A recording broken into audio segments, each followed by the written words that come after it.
Welcome to another episode of B&A Panorama podcast. It is episode number 10. And what better way to have episode number 10 than with our former baseball coach and now head coach at Redbud High School for the softball team, also the head coach for the middle school team. Ladies and gentlemen, Brian Boeving. Oh, and if I didn't mention, he also co-hosts a podcast called Coaches Corner. Yeah, what's up, guys? Thanks for having me on. I appreciate it. Of course.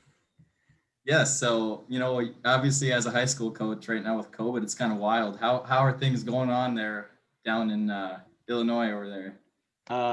Man, it's been pretty crazy. Last year's been kind of a whirlwind for me. We got all the way up to pretty much when our first game was supposed to be last year, and they shut us down.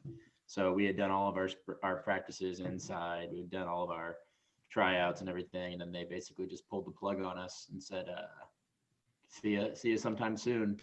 And since then it's pretty much been nothing. I mean, Illinois they had two sports, I think, in the fall. They had cross country and golf. But they didn't open up sports till like last week, probably in Illinois. Right after the inauguration and everything like that, they started loosening up a little bit of things. And then basketball is getting ready to start. They've got this really weird like tier and phase system in Illinois. There's like 3 tiers and there's a 4th phase, and you can't do any games or contact until you're in phase 4. And each region of Illinois is different. So the region I'm in did not go into phase 4 until like Friday. So we couldn't have any games or anything until Friday. So they're going to actually jam all the sports: basketball, football, volleyball, softball, track. I think that might be it for us into the next like 5 months.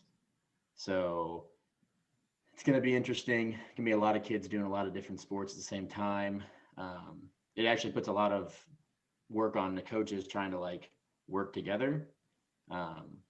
Coaches are going to have to like be kind of lenient with, hey, I've got an athlete that does volleyball and softball. Like, can she come to softball practice after volleyball practice? So it's going to put a lot on us to try and work together for the betterment of all the athletes. And I think for the most part, at least where I'm at, all of our coaches are on board with that. But it's definitely not been easy. I'll tell you that. It's not been easy or fun. I was pretty bummed out last year. I'm not going to lie. Like, I think I said it on our podcast. I was like, man, the months of like April and May, I was just like a zombie because I didn't have anything to do. I was just at home. And all I wanted to do was coach. Like, I'm so fine-tuned into like April, May, June, I'm coaching every year. And then I was at home not doing anything. So. Yeah, I can speak from personal experience that when they shut us down last spring, that was tough. Like the coaches were texting us every second and minute, just letting us know updates, what to do. And it's definitely a strain on the system to be telling everyone to stop what they're doing as soon as, you start trying to get into the brunt of it. Everyone wants to get going and start flying around and then take it all away. But I think after the Super Bowl tonight and seeing everyone there together, all crammed in, I think it's safe to say that we're on the upwards trend of being able to start Crammed doing that kind in? of stuff again. What do you mean? They got the cutout boards next to crammed in with cutout boards. Yeah, a bunch of baloney, but yeah, man, I think we're seeing an upwards trend for sure. Yeah, I'm hoping so. I think in Illinois we're allowed to have like 50 spectators in the stands. I mean, there's at one point, like last week, they were supposed to be like 30 feet away from the floor, and then that would have only allowed for like 15 people in the gym. And then like literally within like a 3-hour span, they were like, oh no, it's only 12 feet away from the floor. I'm like, how are we changing things so quick? Like I'm happy we're changing it, but it's like, it doesn't really compute to me. Like, it doesn't make sense why everything's changing so quickly, but whatever. As long as the kids get to play, that's all I care about. It's kind of like when you go into the restaurant and you got to have the mask on, like in the waiting area. But as soon as you sit down, you can take it off because, of course, the virus goes away once you sit down. Yeah, for sure. Yeah. I will like everything down here where I'm at, because I'm kind of like right across the river from St. Louis. And so everything down here was shut down to where like you couldn't even go inside for the most part. Like most places were doing that outdoor dining stuff, but it gets pretty cold here. Like it's not like, Fargo or stuff like that, but it's it gets cold down here. And I mean, last Friday they opened everything back up, and so people have been able to go in and eat and everything. So I'm hoping that helps with small businesses around the area because they've been struggling bad. How did you handle this as a coach or for your team? Man, so in the spring, I think deep down I knew that we weren't going to have a season pretty much once we went home. My geography classes, we were talking about, COVID and all that pretty much from when it started in China, and like news reports started coming out about it. And I was like, man, if this ever gets over here, like it could get ugly. And then it did. And the kids were like, oh, we get like a 2-week vacation. And I'm like, I'm not going to see you guys again. Like, I was like, I tried to not say it or not make it known, but I just had a really bad feeling about it. And then I was trying to be like positive for them and like, hey, keep doing what you can do. I would send them workouts. I think I sent them week workout, like a whole week's long workout every other week so they could do stuff. But I couldn't really tell them to do anything. At first, like my seniors were trying to get like small groups together to hit. And I was really proud of them for doing that because I told them straight up at the beginning, I was like, listen, I can't tell you what to do.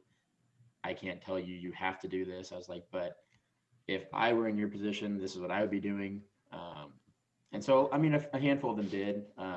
And I was really happy for that. But at the same time, I knew it really wasn't going to matter because we weren't going to play. We weren't going to get any games. I can remember listening to our governor give that press conference where he basically said, yeah, we're not coming back to school and we're not having any sports. And I was like, well, this sucks. I was like, so I had to, like, I immediately texted all the girls and I was like, hey, like, I basically said, I appreciate how much work you guys put in and how hard you guys worked in the practices when I was there. But I was like, unfortunately, we're not going to get to have a season. And for you seniors, like, that was tough. That was tough for them. They had gone through 3 coaches in 4 years, and talent wise, that group was good. Like they could have won some games. It would have been fun to get to play with them. But I just had to kind of like, I guess, try and be positive the whole time, even though I knew deep down inside that it wasn't going to be a good outcome. Yeah, that's as Phil Collins says, I can feel it coming in the air tonight. Yeah, absolutely. Absolutely. Yeah. I guess the silver lining for college athletes that are going through all that is we get the extra redshirt year now. Yeah. So we're going to have that extra redshirt year. But shit, man, for high school sports, if you're a senior, you're done. Like you're done. There's no way you're getting it back. And your whole entire, ultimate year of being able to experience that sport and being a senior is kind of taken away from you. I hope that the one thing I hope it gives some athletes from this is that, because like when you're done, like when you're done playing sports, like you don't realize how quick it ends until it's done, right?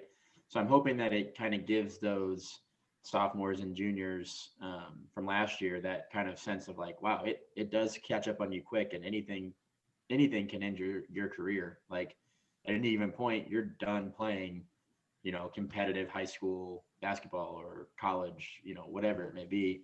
So like, hopefully it gives them that mindset of like, I've got to put in the work as often as I can, because it could be gone in a heartbeat. Like it only takes obviously, a virus to shut down our entire athletic programs across the country. So I hope that it taught some of those, my kids especially, and every athlete, I hope it taught them some lessons about like getting in the gym, putting in the work, not taking, anything for granted or taking any time off, because when it's done, it's done. You don't get a restart button, Yeah, something that's with Brandon anyways, they get the extra year of eligibility, but obviously in high school you don't. But yeah, I imagine Brandon by his last year will be looking like Tom Brady coming out of there because he's gonna be so old. He's gonna have gray hair. And yeah, my knees are gonna be destroyed by the end. Oh yeah, dude, I can't even imagine football knees for 5 years. Something that we wanted to dive into actually was performance enhancer drugs. So maybe Brandon, well, the NCAA doesn't need to know this, but his last year he might be needing it. Take some cortisone shots to the knees. That'll be for sure. I'll be needing that.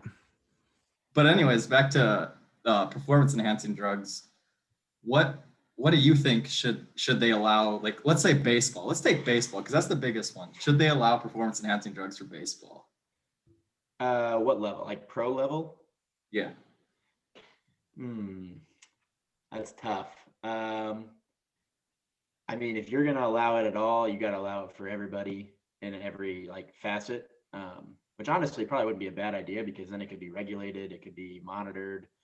You wouldn't have guys going too far into it without proper consultation and knowledge. But I don't know. It's a slippery slope on that. I'd say no. Probably don't let them take it. But I think there are some that could be beneficial. It's such a fine line of what you do and what you don't take. I mean, if you're going to open it at all, it's got to be open just to major league level. I mean, minor leagues and major leagues, but then it's like, how do you monitor that? How do you register everything? And how do you keep everybody in check and make sure they're not taking extra stuff on the side that, you know, that passes through these tests that they are taking because they are allowed to take some. So it's kind of tough. It's a tough call on that for sure. It's also a tough call because you got guys in the minor leagues that are 18, 19 years old that haven't really hit fully their mature level yet, right? Or they haven't hit their ceiling. I think that's a big thing for PEDs is that you shouldn't take them until you've hit your ceiling and you've tapped out, right? Because really you're not really reaching your maximum capacity until you've fully tapped yourself out naturally. And then, that's adding to it or keeping you healthy. I mean, that's a big one is keeping your health up so you can play these prolonged seasons. But yeah, I don't know. I mean, I don't think the guys that did PEDs in the 90s or 2000s should be penalized for it because they weren't technically doing anything, in violation. They didn't fail any drug tests. So like guys like Barry Bonds and those guys, I think they should still be in the Hall of Fame for it. I don't think it should be, a red flag on their careers. But I don't know, man. I don't know if opening that world up to pro baseball is the best thing. You're gonna have guys in there throwing 108 miles an hour and balls come off the bat at 160. So I don't know. I mean, like I said, it's a slippery slope. What are your guys' thoughts on that?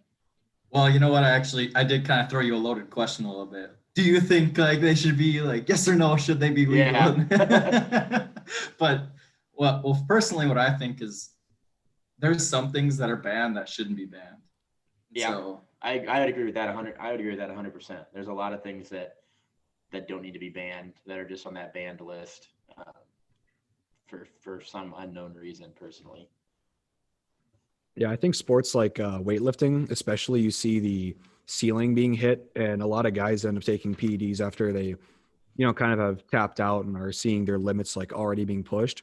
And that's where you see a lot of it being taken, and their numbers can start increasing, and they can kind of push their limits more. But in baseball, like where you're competing against someone else, or like football or MMA, where you can literally take PEDs and then punch someone, 30 miles per hour faster, at what point is it going to be more lethal and dangerous? Yeah, exactly. But, I think that's one of the big things too, is how is it going to affect everyone around you too if you can take PEDs, how is it going to affect everyone around you? I think the weightlifting is a big one because I've seen a lot of guys that I know personally that are, they're top of the line power lifters or competitors. And for the most part, they didn't take anything until they were tapped out, naturally. Like I have a very, very good friend of mine that, he benched 500 for like 3 years before he ever took a steroid at all. And he couldn't get past 505. And then, he started running gear and it got him up to like 560. And, that's for him, like he did the research on it. He knew what he was putting in his body. He is very cognizant about what he takes, when he takes it. And so like, they're not bad. They have reasons as to why they're useful. It's just that they get such a bad rap because people use them poorly. They don't keep they don't take them cognizantly, and they don't do the research. They just think, oh, I can hop on gear and I can hit the ball harder, or I can throw farther, or, and I think that's the wrong reason to do it. But yeah, the thing about, like I said, my personal opinion is there's some substances that they should look at. And for example, creatine, I believe Brandon mentioned creatine. Well, we had a conversation one time. Is that banned in NCAA? Mono creatine isn't, but there's like dihydroxy creatine where it's a different variation. But it's kind of like, it. come on. Like, It's just different variations of it that are stronger or have different effects, like in a broader spectrum, I think, where who knows, has there been enough research done on it to really say whether or not it should be banned? But enough people are apparently on the bandwagon at the NCAA that are saying it's not worth using. See, that's like stuff like creatine, pre-workout, stuff like that. Like, I don't know why some of that stuff's banned. It doesn't make any sense to me. Like, I understand, the testosterone or the andro or the deca, like those kind of things. I get why those are banned, but I mean, creatine, it's not going to make you, a monster overnight. It's not going to add, 30 pounds to your bench press in a week. I just, that stuff seems kind of petty to me personally, but who am I to say, the NCAA is wrong, I guess. Yeah. Well, I mean, I even have a buddy of mine that's going to be living with me next year. And he said he took creatine in high school because he thought it'd give him the extra edge in weightlifting and, strength. And he said all it did for him was he swelled up like a balloon. It just held his water weight in. He put 30 pounds of water on and he looked like a balloon walking around. He said he felt the worst he ever has. So there's definitely like a lot of things to be said about banning certain things. Like it necessarily doesn't give you an edge, but they're just scared that people are going to try to abuse it, even though some of them don't even have that abuse factor and they do what they can to try to limit athletes. I think for sure. You're not going to overdose on creatine, The day I see Steinhauer bent over in the bathroom overdosing on creatine is the day we know that we've reached a dark time. Heart failure and creatine. That should be a shirt. Heart failure and creatine. I like it. Anyways, one thing that I've taken away from when you coached us was, and I've told you this before, and we were in 8th grade, so we were still kind of just boys. I mean, really, holy smokes, what is that? 7 years ago already? Pretty close. Getting close, but I'll still remember this speech that you gave after we got our clocks cleaned by Davies. I don't know why I remember that, but it was getting dark outside, I remember, and like it was a little shitty that we were still playing, but we were kind of making excuses for ourselves. And so after the game, you were kind of like, well, this is just BS. Like, and we're not just gonna allow an excuse to be the reason why we lost. And so you just told us to like find a way, just with everything. It doesn't matter what it is. There's a way to do it. I've gotten on Steinhauer about this before, where he'll be doing something and he's like, I can't figure it out. I'm like, well, find a way. Like it's, just figure it out. And he eventually figures it out. It's amazing. It's like he actually could have figured it out. It goes both ways now though, because he does it to me and then all of a sudden he'll be saying he can't figure something out. And I play the Uno reverse card. I'm like, well, you better be figuring it out because I'm coming at you now, Yep. You're going to be busting my balls. I'm coming at you for it. That's that honestly, like I remember that game. I remember that day, and I think that was more of like a culminating effect of that season was just that there was a lot of excuses get tossed around. And I mean, it wasn't you two, it wasn't, one person in particular, but it's just like, eventually I was like, man, it's like, it don't matter what happens in a game. You can find a way to win a game. Like you can find a way to get past the excuses. Like, the whole, it was getting dark thing. It's like, well, it was getting dark for them too. It wasn't just daylight when they were hitting and nighttime when we were hitting. So that's something I still try to get out to the girls I coach now, is that there's always a way that you can find some sort of way to win, or at least a way to compete. Maybe not even win, but compete. And it sure as hell beats the way you feel after rolling over and dying. If you compete to the best of your ability and you still don't win, you'll feel a hell of a lot better than if you just roll over and, take the ass kicking like we did that night.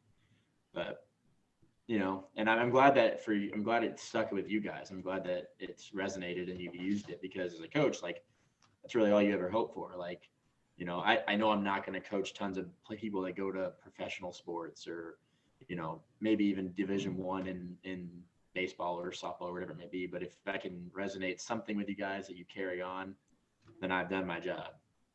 You're trying to say you didn't see D1 talent me when you saw me? Hey, man, I saw D1 competition, and you'd compete. It didn't matter what happened. I'd throw your ass out there when we were getting beat by 12 runs, and you'd throw strikes. That's all I needed. Yeah, throw strikes at like 40 miles an hour, but we did it. Hey, man, I needed strikes. somebody to throw strikes. I was tired of watching people get walked. And I will say, you took that like a champ some of those times, because I'd be like, listen, we're getting shelled. I can't handle any more walks. Go in there and throw a strike. But yeah, I was like, all right, well, here we go. We're just going to throw meatballs down. I'm not much of a pitcher, but we're going to make her work here. Hey, it got people to hit ground balls, and we made some plays. And I'll tell you what, though, like at the end of that year, we weren't as bad as I think people thought we were at the beginning of that year. No, definitely not at all. Yeah. And it was tough. I mean, I remember that was hard. That was a hard season because I was trying to have to balance practices with you guys, and then some of you guys would get pulled up to play on that other team. And it was like, I'd have some practices where there was like 8 of you, and then people were missing for band. And I was like, I mean, that taught me a lot as a coach, just trying to roll with the punches for sure. Yeah, I was going to say, Steiner, were you a part of that? Did you get pulled up, or were you're not? Sadly, my DH career didn't take off quite then. That was in 9th grade. My DH career took off. That was the formative years when I remember you were like, just get out there, hit as hard as you can. I don't even care if you strike out. And then I think that's when I had my first home run that year on, I can't even think of what it was called, but it was like 300-foot fences. And I just got one just sweet center. And from then on, you're like, all right, do it every single time. You know what I mean? And that's kind of the birth of the DH career. And yeah, I think I remember that game. I think it was like you blasted to like right center field, didn't you? Something like that. It was an away game, I'm pretty sure. I thought he hit the house over an exchange. It looked like I thought he was close to hitting a house. I could have been wrong though. That might have been the one, yeah. But, yeah. I remember that, man. I was like, hey, with your size, just swing hard. If you make contact, it's gonna go somewhere and hurt somebody. So yeah. He said, say no more. Yeah. Hey, it worked for me, man. I was happy with it. I got one last story for that baseball team. Actually, we were in the batting cages, and somebody had their truck, and one of the players was revving his engine, and somebody from their house came out and was like, quit making all this noise. And I just remember everybody was like, of course we're 8th graders, little shitheads. We were like all laughing or whatever. And then like rumor got back to some of the coaches or whatever. And I just remember we ran polls for like a long time. So I remember the song playing was 99 Problems too. It was like full blast, like right in front of their yard. Their kids are running around. And we were like, I remember sitting there like, I wonder if they're going to get upset about this. Yeah. And they did. Oh, they were upset. Well, they bought a house right next to like a batting cage. So it was also kind of unfortunate. Got to have tunes when you're taking BP. I'll tell you that. Yeah, exactly. Well, Coach, it was a pleasure having you on. I know you got a podcast. Where can people find the podcast? Yeah, so one of my former coworkers and I, he actually was the girls basketball coach where I am at now. Last year, he moved down to Kentucky. So we decided to do a podcast where we could kind of like talk together, once a week or so. You can find it on Spotify. It's called Coaches Corner. It's on Spotify, Apple Podcasts. We're not on YouTube yet, but I think we're going to try and work our way there. Seeing what you guys have done with like putting the video up and putting it on YouTube, I think that's a smart idea. I think it'll help boost some listeners. And then we're just kind of rolling with it, see what we come up with. It's honestly, it's more for just us to get together and chat once a week and catch up, because he and I were super close.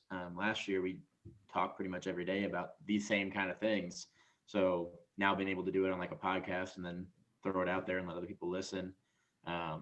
It's just been fun more than anything. Like, we're not going to make it big on doing it, but it's still a good time. And, it can hopefully, get out to people, maybe learn something or, take some notes from us. But yeah, it's called Coaches Corner. And you can find it on Spotify, Apple Podcasts, pretty much anywhere where you can listen to podcasts. So yeah, we'll link that in the description. Heck yeah. For sure. Make sure everyone can get to that. Yeah. And I know I talked to him about having you guys come on and do like a little joint podcast with that. So here in the near future, he's a basketball coach, so his season's kind of wrapping up down there, and then mine will start rolling here pretty soon. But yeah, I'd love to have you guys on and return the favor a little bit. So all right, yeah, we'll link that episode too on our podcast, and then people can see that one as well. And then heck yeah, we'll link there. So all right, well, thanks for coming on today. This wraps up episode number 10. Kind of a landmark, it feels like a little bit. There you go. 10 episodes. I'm glad. Yeah. I'm happy to be on. Happy to be the guest.